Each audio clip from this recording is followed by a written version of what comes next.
Bonjour à tous, bienvenue dans cette nouvelle masterclass 3h18 en compagnie de nos amis de Libéo. On va parler fraude au paiement, on va parler de tout ce qui peut arriver dans le contexte des TPE-PME aujourd'hui en 2023. Bienvenue Pierre. Bonjour, merci beaucoup de nous accueillir. C'est toi, Marc, avec 3h18 qui organisait l'événement. Merci d'accueillir Libéo pour parler de ce sujet hyper important, on va le voir. Je pense qu'on peut attendre encore quelques secondes que tout le monde participe. Je vois qu'on a des participants qui arrivent encore. Oui, on va attendre quelques secondes. Alors, c'est vrai que c'est un sujet qui intéresse beaucoup de chefs d'entreprise et puis plus largement tous ceux qui sont confrontés ou qui risquent d'être confrontés à ce sujet de la fraude financière et de la fraude au paiement en particulier donc dans les entreprises. On va vraiment en profiter aujourd'hui là pour regarder concrètement de quoi on parle. C'est vrai que quand on est une petite entreprise, on se sent un petit peu à l'écart de tout ça. On se dit c'est plutôt les grands groupes qui sont concernés.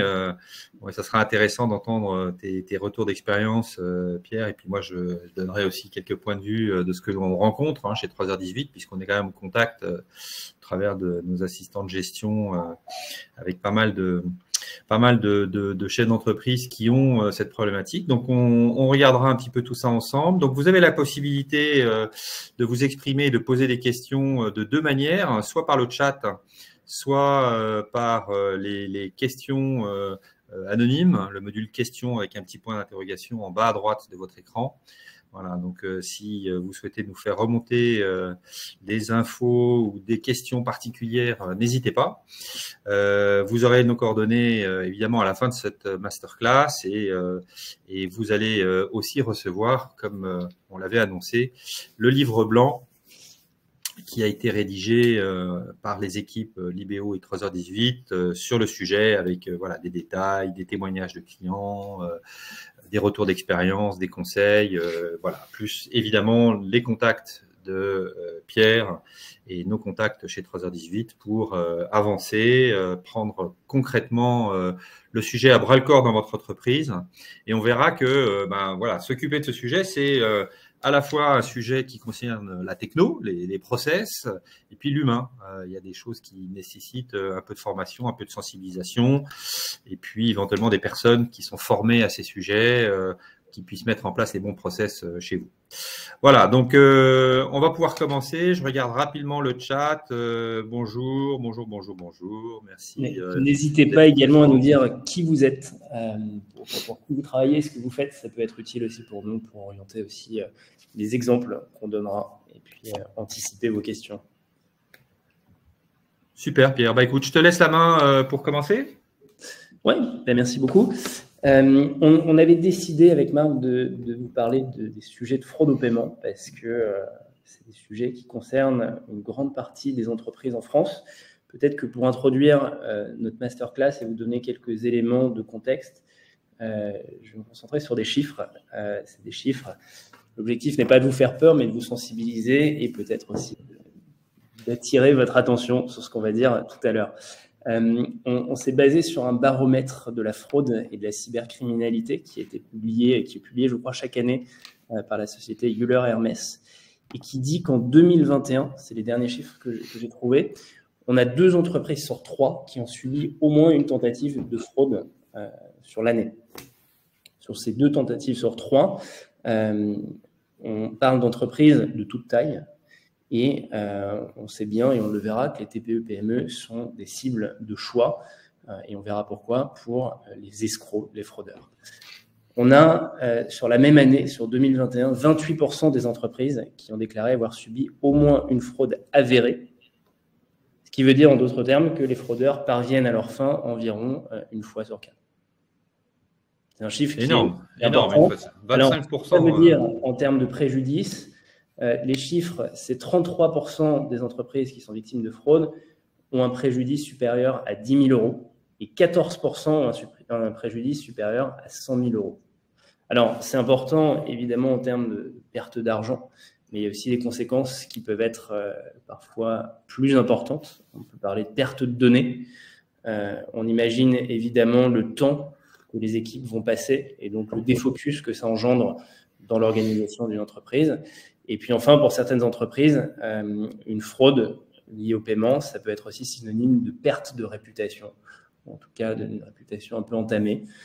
Et donc, c'est des sujets qu'il faut vraiment anticiper. On sait aujourd'hui qu'à peu près 90% des directions financières considèrent que cette lutte contre la fraude au paiement est un sujet prioritaire dans leur roadmap et dans les sujets qu'elles traitent. Néanmoins, on sait aussi et surtout que les entreprises françaises sont encore très mal préparées face à ces fraudes qui ont un visage multiple, fraudes qui sont de plus en plus sophistiquées, qui sont faites par des personnes qui se professionnalisent grâce à des technologies qui sont de plus en plus pointues. Et la preuve, c'est qu'on a aujourd'hui 6 entreprises sur 10 qui n'ont pas encore alloué un budget spécifique pour lutter contre cette fraude ou contre la menace cyber en général. On a encore 2 entreprises sur 5 qui utilisent des process manuels, des process chronophages pour essayer d'enrayer cette fraude. On a une majorité d'entreprises qui ne vont même pas contrôler les coordonnées bancaires de leurs fournisseurs au moins une fois tout au long de leur relation commerciale. Et enfin, on a plus de la moitié des entreprises qui considèrent que leur banque est l'acteur principal de la lutte contre la fraude, alors qu'en réalité, celle-ci n'a aucune responsabilité dans la vérification des destinataires de virements, même si, évidemment, la banque peut aider, même si parfois, et dans un certain nombre de cas, la banque peut aider à faire revenir les fonds, elle n'a pas une responsabilité, encore une fois, dans la vérification des destinataires de ces virements. Donc, on le voit, la fraude, c'est un sujet hyper important, hyper crucial pour des questions d'argent, mais aussi de réputation, de temps, d'organisation et de fuite de données. Et donc, c'est la raison pour laquelle on a décidé d'organiser cette masterclass et essayer de nous partager un peu, vous partager nos retours d'expérience, vous partager des bonnes pratiques qu'on a pu noter de par nos clients, de par ce qu'on a vu avec eux, mais également vous dire comment respectivement 3h18 et Libéo essaient de prévenir cette fraude et ont construit des solutions pour l'éviter. Je te laisse Marc continuer. Bah, écoutez, on va se présenter rapidement. Donc moi, j'ai fondé 3h18 il y a 4 ans. Je suis le CEO de cette belle société qui a aujourd'hui un peu plus de 500 clients, un réseau de 200 intervenants qui opère dans tous les champs de l'administratif à la gestion financière, en passant par les ressources humaines, le développement commercial et marketing. On fait essentiellement 2 métiers. Le premier, c'est on aide les entreprises à être mieux entourées par des experts opérationnels qui peuvent intervenir rapidement dans leurs équipes. Et le deuxième métier qui nous rapproche du sujet aujourd'hui, c'est qu'on aide les entreprises à mettre en place des bonnes pratiques et éventuellement des solutions telles que Libéo ou d'autres pour aider les entreprises une fois qu'on a mis en place les bons process, les bonnes pratiques, les bonnes procédures, à digitaliser, à automatiser et à réduire les risques. Donc voilà le métier de 3h18. Et moi, je suis le cofondateur d'une solution qui s'appelait TrackPay, qui a été rachetée il y a un peu plus de 2 ans par Libéo. Libéo, pour qui je travaille en tant que directeur de l'équipe produit marketing. Donc, je fais le lien entre les équipes business et les équipes produits pour servir au mieux notre réseau de 300 000 entreprises dans la gestion de son poste fournisseur. Donc, on aide les entreprises à centraliser, approuver et payer leurs factures fournisseurs en toute sécurité. Je vous montrerai un petit peu comment ça marche si on a le temps à la fin de cette masterclass. Alors peut-être pour planter le décor, je pense que c'est intéressant de se poser la question pourquoi finalement, contrairement à ce qu'on pourrait imaginer, les petites entreprises, petites et moyennes, sont plus exposées à ces risques de fraude. Alors, des choses quand même assez facile à comprendre, mettre en place des bons process, mettre en place des workflows de paiement, mettre en place des solutions telles que celles qu'on va vous présenter, ça nécessite des professionnels expérimentés qui ont été formés, en particulier dans la fonction finance. Et typiquement, ce genre de fonction soit n'existe pas, soit n'est pas correctement staffé dans la plupart des PME dans lesquelles nous, on travaille.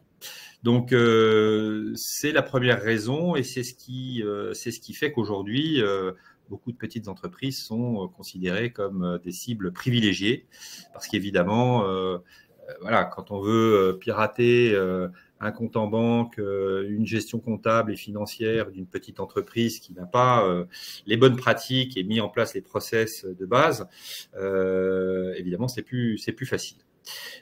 Ensuite, c'est pas forcément la priorité. Et là, pour qu'on mette en place les bonnes pratiques et les bons process, il faut que ce soit en haut de la pile, comme on dit.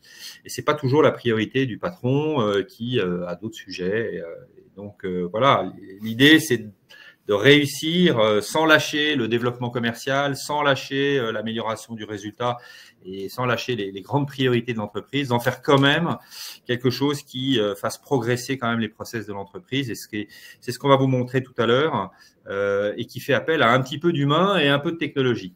La technologie tout seul, elle se met pas en place toute seule. L'humain, sans les workflows, sans l'automatisation que le digital permet aujourd'hui, plus l'IA. On verra aussi, Pierre vous expliquera ce que l'intelligence artificielle est capable de faire aussi pour aller un cran plus loin dans l'anticipation des problèmes. Et bien évidemment, là aussi, on n'avance pas si on ne se dote pas de ce genre d'outils. Peu de formation et puis des PME finalement assez sous-équipées en solutions digitales. Alors ça peut paraître idiot, ça ne veut pas dire que elles n'ont pas un ERP, elles n'ont pas un système comptable, elles ont souvent une gestion commerciale, mais aujourd'hui ça ne suffit pas. Il y a 5 ans, c'était le cap à franchir dans la transformation digitale des PME. Je pense que ça a bien avancé, des outils comptables, des outils de pré-comptabilité même, de facturation, de recouvrement, de rapprochement bancaire se sont déployés.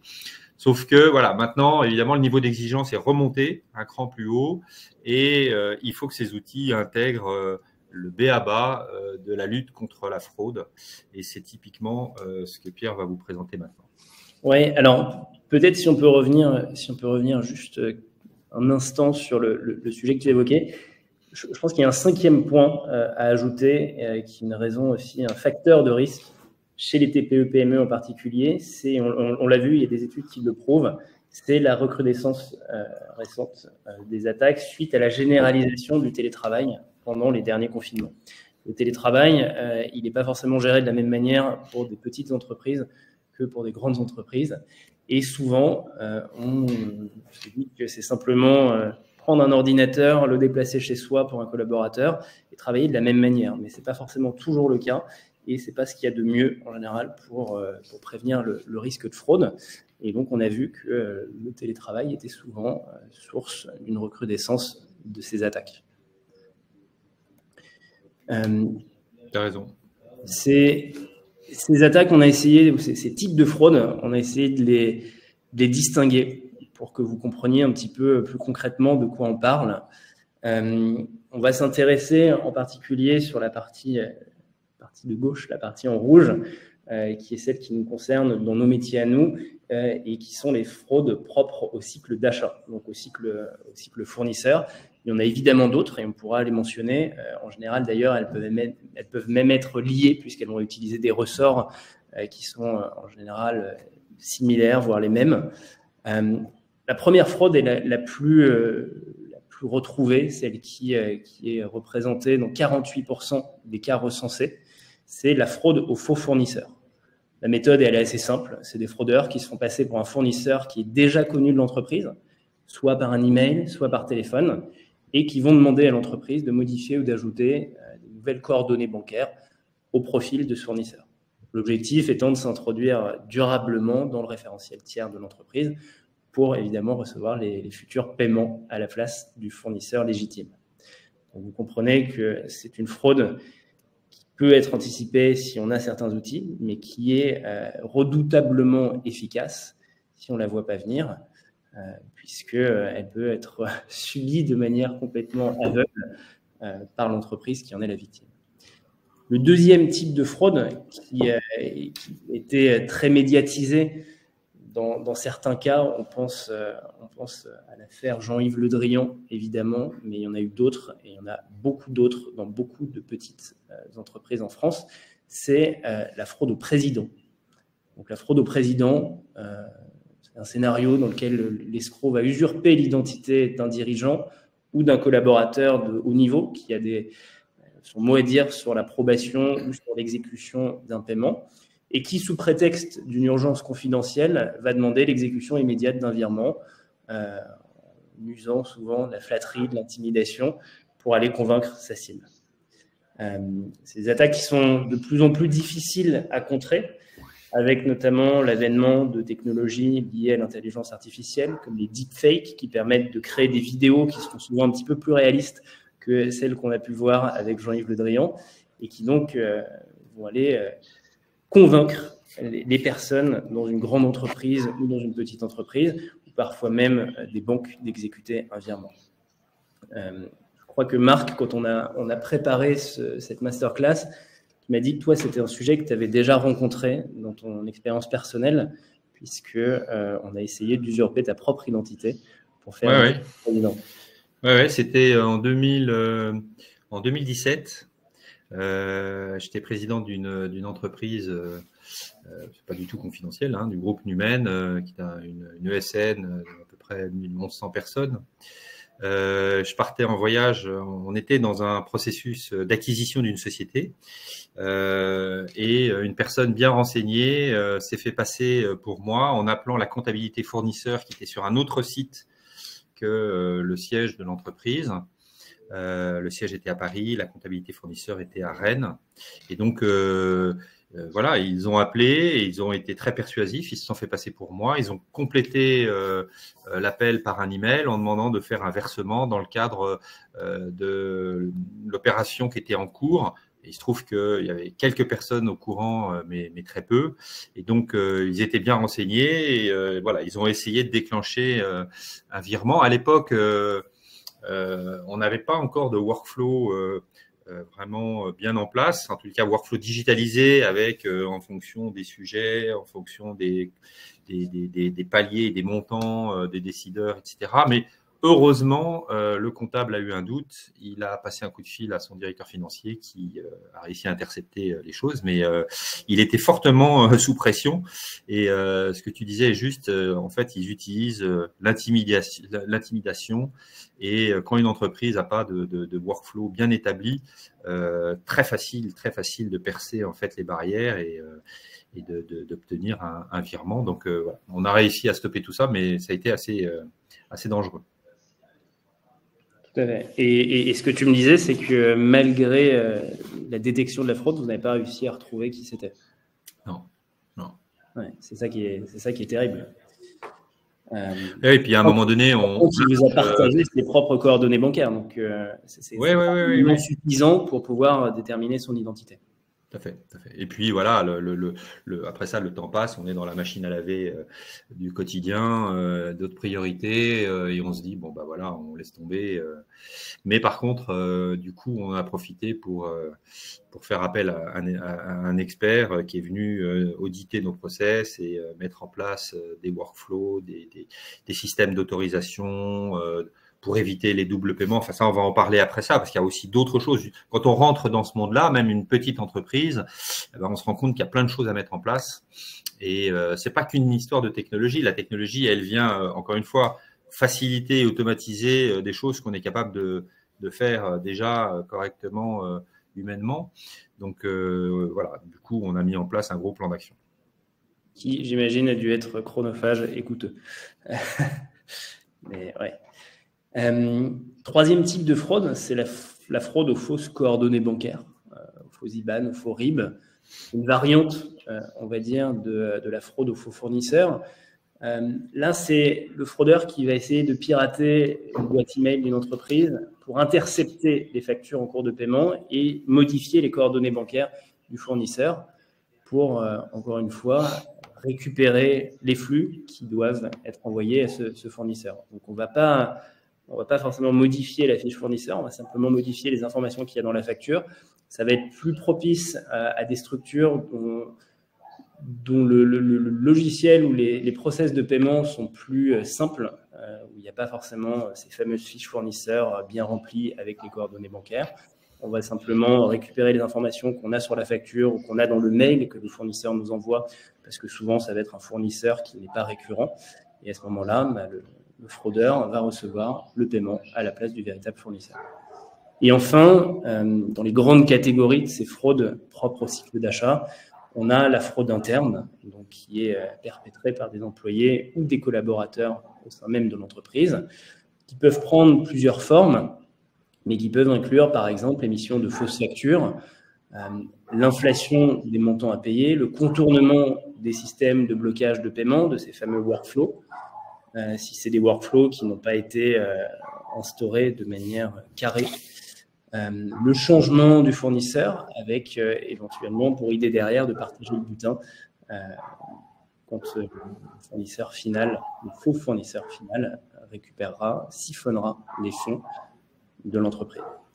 Donc voilà, ces quatre grandes catégories de fraude propres au cycle d'achat. Et on a derrière la cyberfraude qui est plus générale, qui peut cibler de la donnée, qui peut faire l'objet de rançons. On va bloquer des systèmes informatiques en échange d'une rançon. On va menacer de publier des données sensibles en échange d'une rançon. On va s'introduire dans des systèmes informatiques pour les paralyser. C'est des choses qu'on a vues notamment chez des acteurs publics, dans les hôpitaux. Ou alors, on va utiliser des techniques qui pourront servir à de la fraude liée au cycle d'achat, des techniques de phishing. Donc, on va simuler des emails venant d'acteurs crédibles, d'acteurs connus, d'acteurs avec lesquels on a l'habitude de travailler. Ou alors encore, pour utiliser des termes propres à la fraude, ce qu'on appelle le spoofing, qui est une technique qui consiste en une usurpation du numéro d'appel de service client de la banque et d'un escroc qui va se faire passer par un conseiller bancaire en prétextant des cas de fraude observés sur le compte de l'entreprise et qui va demander de tester des outils d'authentification en direct en demandant à la personne, au dirigeant, au directeur financier, de lui donner des informations sensibles qui vont lui permettre soit d'effectuer directement un virement, soit de prendre de l'information en vue, par exemple, d'opérer une fraude au président.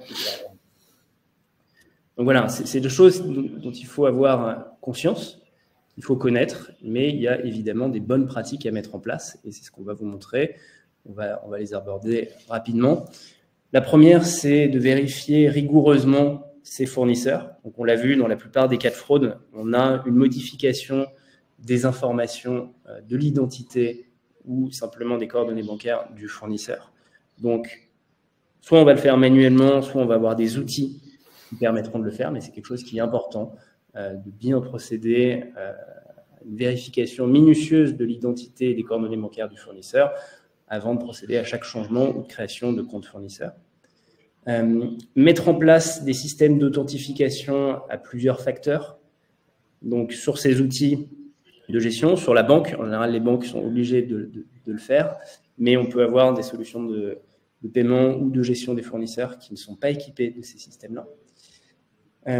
Parmi les bonnes pratiques, évidemment, le facteur humain et donc la sensibilisation, la formation de ces équipes, formation qui doit être régulière à toutes ces techniques de fraude qu'on a évoquées, mais aussi aux bonnes pratiques, à la bonne hygiène numérique à adopter.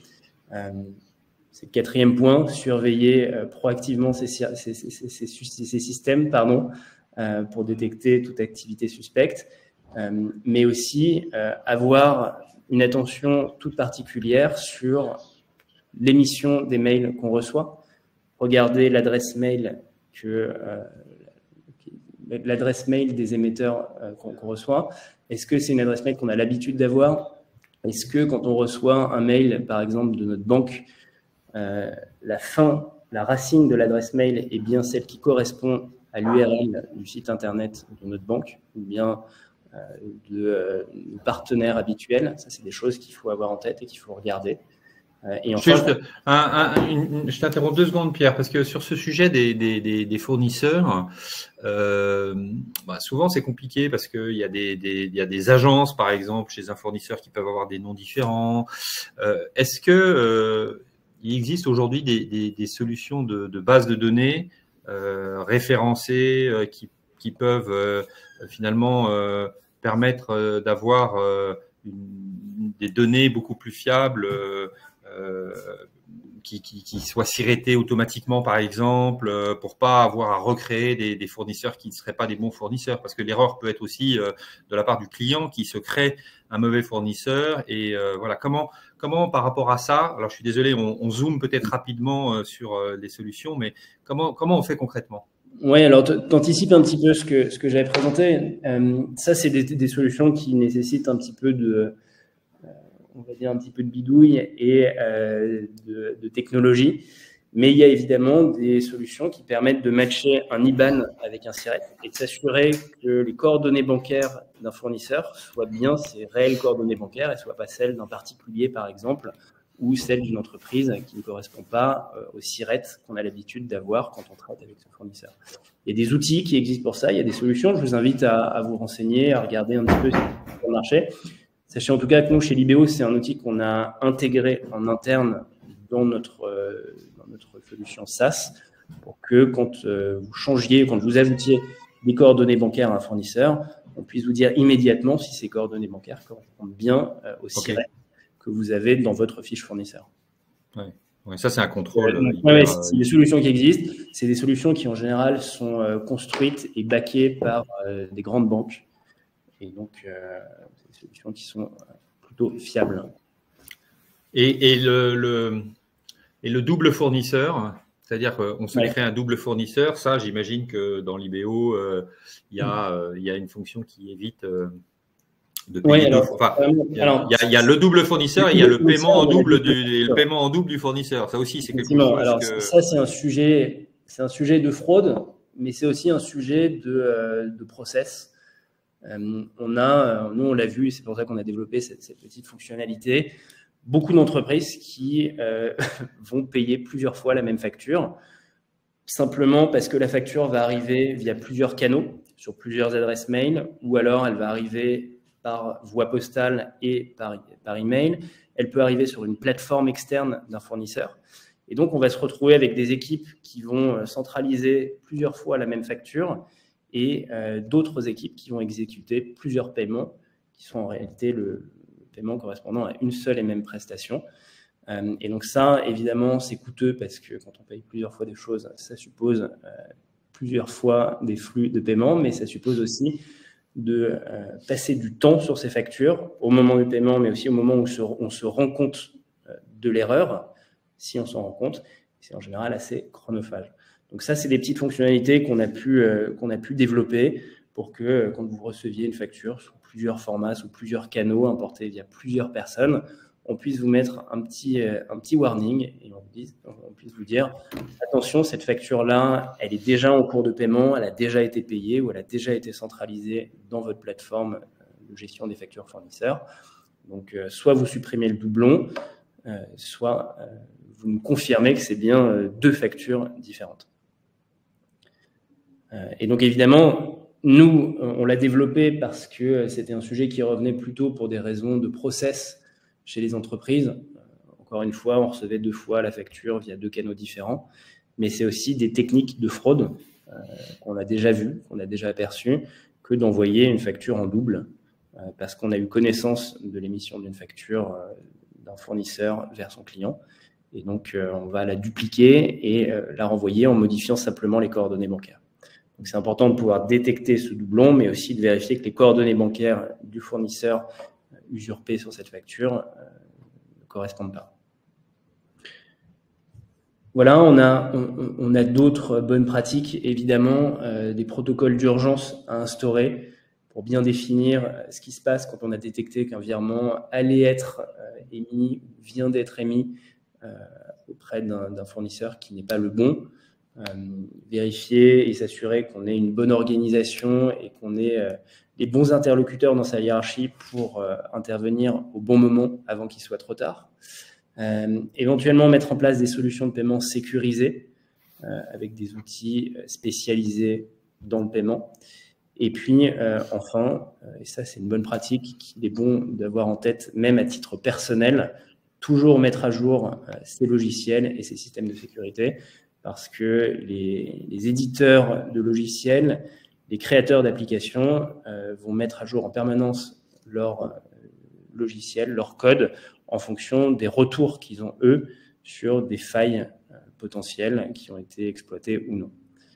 Comment tu traites le sujet des logins mots de passe sur tous les sites auxquels on est abonné, les sites informatiques, les éditeurs de logiciels, etc. Est-ce que là aussi, il y a des bonnes pratiques pour… bon, évidemment, il y a la qualité et la robustesse des mots de passe qu'on choisit, mais est-ce qu'il y a des solutions, des trousseaux et des solutions peut-être plus professionnelles pour gérer ce sujet? Alors encore une fois, c'est des bonnes pratiques qui s'appliquent aussi à titre personnel. C'est ce qu'on appelle la bonne hygiène digitale. Tu l'as dit, réfléchir à des mots de passe qui soient robustes, qui soient sécurisés. On va éviter de mettre l'année de naissance de son chien ou le nom de son petit frère en mot de passe. On va également éviter de mettre les mêmes mots de passe pour plusieurs applications différentes. Et on va respecter les consignes qui nous sont données en général au moment de la création d'un mot de passe, c'est-à-dire multiplier le nombre de caractères différents, des majuscules, des minuscules, et essayer surtout d'avoir un mot de passe qui soit le plus long possible. Ça, c'est pour la création de ce mot de passe. Et après, pour la gestion de ces accès, soit on va avoir des solutions qui nous permettent de créer plusieurs comptes utilisateurs et donc d'avoir un compte par utilisateur. C'est ce qui est en général le plus sécurisé quand on travaille en équipe. Mais ça peut aussi avoir un coût parce qu'on a des plateformes qui vont avoir un modèle économique qui sera fonction du nombre d'utilisateurs. Et donc, si on veut utiliser un seul compte pour plusieurs personnes, on va utiliser, tu l'as dit, des trousseaux, des managers de mots de passe. Il y en a plusieurs. Il y en a un en France qui s'appelle Dashlane. Il y en a d'autres qui s'appellent OnePassword, qui permettent en équipe, dans une entreprise, de gérer des accès, donc de donner à telle ou telle personne des accès à des mots de passe qui seront enregistrés de manière sécurisée, de sorte à ce qu'ils puissent les utiliser quand ils en ont besoin. Donc évidemment, c'est quelque chose qui est beaucoup plus fiable que de stocker ces mots de passe dans un tableau Excel à la merci de tout le monde. C'est des solutions qui ont été pensées pour ça et qu'on recommande pour la sécurité, mais aussi parce que c'est beaucoup plus pratique au quotidien de se connecter via ces outils-là plutôt que de devoir saisir des mots de passe à la main. Je ne sais pas si c'est quelque chose que vous utilisez chez 3h18, mais en tout cas, et nous, Lidéo, ça a été un des tout premiers process qui a été mis en place quand l'équipe tech s'est construite. Oui, très important. Comment une entreprise qui ne sait pas très bien par quoi commencer, est-ce qu'il y a des services chez Libéo de conseils ou est-ce qu'il y a des gens ou des personnes que tu peux recommander pour aller vraiment dans l'expertise de certains sujets comment ça marche? Je parlerai de Libéo rapidement. Je peux peut-être faire un zoom sur le périmètre fonctionnel de notre solution et ce qu'on propose. Et je vous expliquerai un petit peu comment justement on répond à ces enjeux de sécurité et comment nos équipes peuvent accompagner nos clients. Pour vous dire juste deux mots sur Libéo, pour ceux qui ne connaîtraient pas, on est une solution donc, de gestion du poste fournisseur. On est en train de développer une partie de gestion du poste client qui sera disponible dès l'année prochaine. Et pour le moment, ce qu'on vous permet de faire, c'est de centraliser l'ensemble de vos factures fournisseurs et des documents qui y sont associés, les bons de commande, les bons de livraison, au sein d'une seule et même plateforme pour que vous puissiez les récupérer, quels que soient les canaux via lesquels vous les recevez aujourd'hui. Donc, vous les récupérez depuis vos mails, depuis des portails fournisseurs ou depuis une application mobile qui vous permet de prendre en photo la facture que vous recevriez en format papier. On les centralise et on va vous permettre de les retrouver facilement à travers des outils intelligents de tri, de recherche, de stockage et d'association des documents qui sont relatifs à ces factures. Donc, on va vous permettre de matcher automatiquement avec une facture son bon de commande ou son bon de livraison. On va vous permettre de manière intelligente de détecter, comme on l'a dit, des éventuels doublons de factures. Et une fois que toutes ces factures sont centralisées et accessibles aux personnes à qui vous en avez donné les droits dans votre entreprise, on va pouvoir les envoyer sur des circuits de validation que vous aurez construits en fonction de la hiérarchie et de l'organisation de votre équipe. Et donc, c'est ça le premier gros levier de sécurité qu'on a construit chez Libéo, c'est qu'on vous propose des workflows d'approbation, des circuits d'approbation qui seront déterminés selon des règles que vous définirez vous-même. Donc, on va dire que telle facture venant de tel fournisseur ou tel type de dépense ou tel type de montant entre telle et telle fourchette de montant devra être approuvé par tel et tel type de personnes ou telle et telle équipe dans l'entreprise. Tout ça, vous allez pouvoir le customiser à l'envie. Et nous, derrière, on va vous proposer une technologie sécurisée pour que les personnes qui devront dire leur mot sur l'approbation ou non d'une facture puissent le faire en toute sérénité, en toute sécurité. Une fois que la facture elle a été approuvée, donc vous gardez une liste d'audit fiable de toutes les personnes qui auront donné leur approbation au paiement de cette facture. Le paiement va pouvoir être exécuté directement dans l'IBO, sans que vous ayez besoin de vous connecter à votre banque. Vous aurez fait une fois la connexion à votre banque ou à vos banques. Et à chaque fois que vous aurez à payer une ou plusieurs factures, ça sera fait directement dans l'application par la personne qui en aura les droits. Donc, vous pouvez déléguer ces droits à une équipe de votre entreprise. Vous pouvez garder ce droit pour vous-même en tant que dirigeant ou en tant que directeur financier.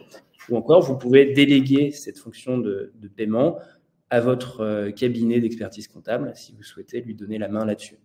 Mais le paiement ne pourra être fait que si la facture a validé et en tout cas est passée par l'ensemble des processus d'approbation qui auront été définis pour elle. Donc on le voit, c'est une manière sécurisée. Vous n'avez plus besoin de partager vos coordonnées bancaires à un collaborateur de votre équipe. Vous n'avez plus besoin de vous connecter à chaque fois sur votre banque, ce qui peut être assez fastidieux. Tout sera fait directement dans l'IBO.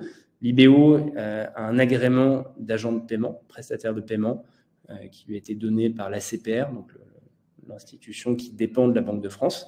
Et donc, on est en capacité d'exécuter les paiements directement dans la plateforme. Plusieurs formes, sous plusieurs fonctionnalités, avec du paiement à date, du paiement échelonné. À vous de paramétrer ce que vous souhaitez.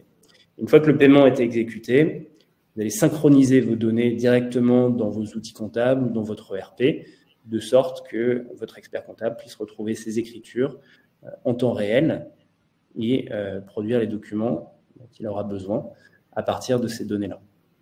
Voilà un petit peu ce qu'on propose. Vous l'aurez compris, dans ce périmètre fonctionnel, il y a des solutions de sécurisation qui sont propres à l'outil, la validation, les workflows de validation, la détection des doublons, le paiement directement dans l'application via les personnes qui en auront le droit. Mais on a également développé des solutions plus concrètes et en tout cas plus spécifiques de sécurisation.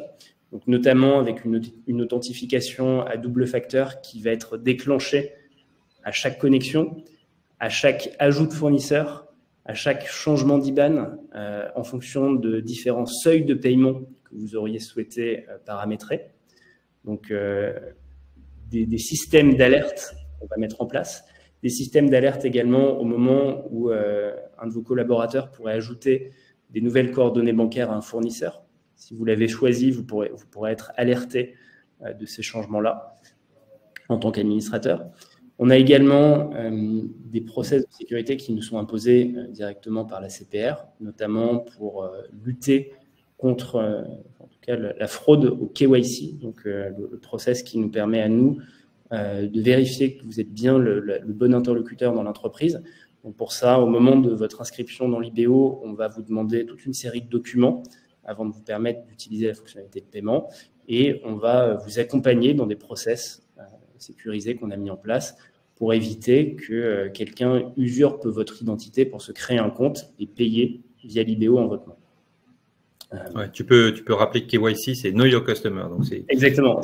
Être certain que la personne est bien la personne qu'elle dit être, en fait. Voilà, c'est des process qui sont assez que vous avez l'habitude de voir quand vous créez un compte sur une néobanque, par exemple, quand vous créez un compte qui va vous demander des informations personnelles, une assurance, des produits d'investissement. C'est en général des obligations qui sont faites à ces prestataires-là, de s'assurer que l'utilisateur final est bien le bon utilisateur tel que déclaré sur son formulaire d'inscription. Donc, on va vérifier votre identité. Et dans le cas de l'IBO, comme on parle non pas à des particuliers, mais à des entreprises, on va aller vérifier que les interlocuteurs qu'on a travaillent bien dans l'entreprise et ont bien le rôle qu'ils prétendent avoir. Voilà. Et enfin, on a des services, comme on l'a dit tout à l'heure, de vérification des IBAN au moment où un collaborateur ou vous-même aller ajouter ou modifier des coordonnées bancaires, nous, on va s'assurer que ces coordonnées bancaires-là correspondent bien à votre fournisseur en matchant automatiquement son IBAN avec le SIRET qui est indiqué dans sa fiche fournisseur. Sinon, le blocage du paiement sera effectué directement. Donc ça, c'est des solutions, et j'anticipe un petit peu sur ce que j'avais prévu d'évoquer là. C'est la partie 1 de cette slide-là, les solutions vraiment in-app qu'on a pensées dans le produit.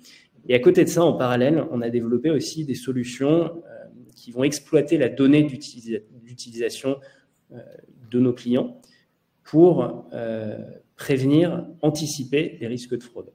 Et donc là, on va utiliser des outils d'intelligence artificielle pour analyser le comportement d'utilisation de nos clients et en déduire d'éventuelles attitudes frauduleuses.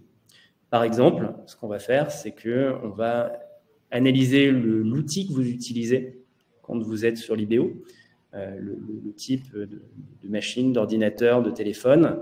On va utiliser les données de géolocalisation pour voir où vous avez l'habitude de centraliser vos factures, d'exécuter vos paiements ou de donner vos approbations d'un point de vue purement géographique. Et ce que vous avez l'habitude de faire, les montants moyens de paiement, le type de fournisseur, les cycles de paiement, les dates et notamment la temporalité avec laquelle vous payez pour qu'on puisse détecter éventuellement si un fraudeur s'est connecté depuis un outil différent sur une géolocalisation complètement farfelue à une heure de la nuit qui n'est pas votre heure habituelle de travail. Et à ce moment-là, nous, on va flaguer ce comportement, suspendre le paiement et vous contacter l'administrateur du compte pour s'assurer que ce soit bien lui qui soit à l'origine de cette transaction. Donc des usages vraiment basés sur la donnée comportementale de nos utilisateurs. C'est des choses, on a déjà arrêté des fraudes en faisant ça. Donc on est assez fiers de notre technologie. Et c'est quelque chose qu'on est les seuls à faire aujourd'hui en France. Ouais, c'est très puissant. Hein. C'est vraiment, c'est ce qu'on retrouve dans les grandes banques ou chez les opérateurs de cartes qui vous appellent parce que tout d'un coup, ils ont détecté que vous aviez fait une dépense un peu bizarre sur tel site, ou vous êtes en déplacement aux États-Unis, ils vous appellent pour vérifier que c'est bien vous qui venez prendre un taxi en payant avec votre carte. En fait, c'est les mêmes algorithmes et les mêmes technologies qui sont utilisées, qui sont mises à disposition dans la plateforme pour les clients et les TPE, PME qui utilisent l'IBO. Donc, ouais, c'est très bien, c'est très bien. Moi, je voulais peut-être apporter aussi un autre témoignage, c'est qu'on a beaucoup d'assistants de gestion qui sont confrontés dans le cadre de leur travail. Ce sont des assistants administratifs, des assistants de gestion, des RAF, des DAF. On a beaucoup de cas de double paiement. Donc ça, c'est vraiment des choses qu'on retrouve assez souvent. On parlait tout à l'heure des problématiques de double paiement aux fournisseurs. C'est pas les seuls cas, on l'a vu, mais voilà, on a un client qui est un groupe de boulangerie. C'est un groupe de traiteurs et de boulangerie, plus précisément, pour lequel notre responsable administratif était déjà très impliqué à raison de plusieurs journées par semaine pour traiter voilà, toute la gestion, la finance de l'entreprise. Et on a fait appel à l'IBO pour mettre sous contrôle ce problème de factures en doublon et de factures qu'on payait 2 fois. Voilà, les workflows plus les bases de données plus les contrôles nous ont permis rapidement déjà d'éviter ces erreurs. Et puis ensuite, comme on le sait, quand on a beaucoup de factures fournisseurs qu'il faut rapprocher des bons de commande avec des workflows qui peuvent être plus ou moins complexes en fonction du type d'achat, en fonction des montants, en fonction un certain nombre de choses. Voilà, c'était assez utile de pouvoir s'appuyer sur une solution qui digitalisait, automatisait tout ça.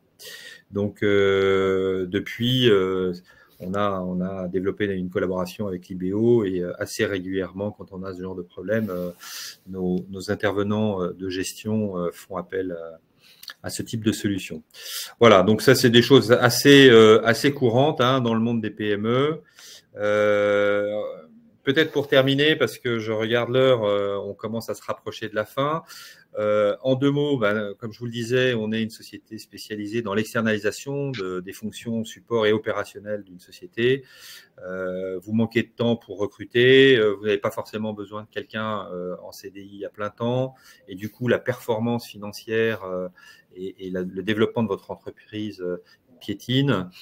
C'est là que vous pouvez avoir affaire à 3h18. Donc, au travers du réseau que nous avons, du vivier très important de professionnels qui travaillent ou qui souhaitent travailler, qui sont dans l'antichambre avant de démarrer une mission pour un de nos clients, vous faites appel à nous et vous pouvez être rapidement bien entouré par quelqu'un de confiance, de stable, qui pourra mettre en place les bonnes pratiques, puis digitaliser vos process. Donc voilà ce qu'on fait et donc on est très content de pouvoir travailler avec des partenaires comme Libéo, parce qu'on l'a vu tout à l'heure, finalement, on est sur des problèmes très opérationnels, très concrets.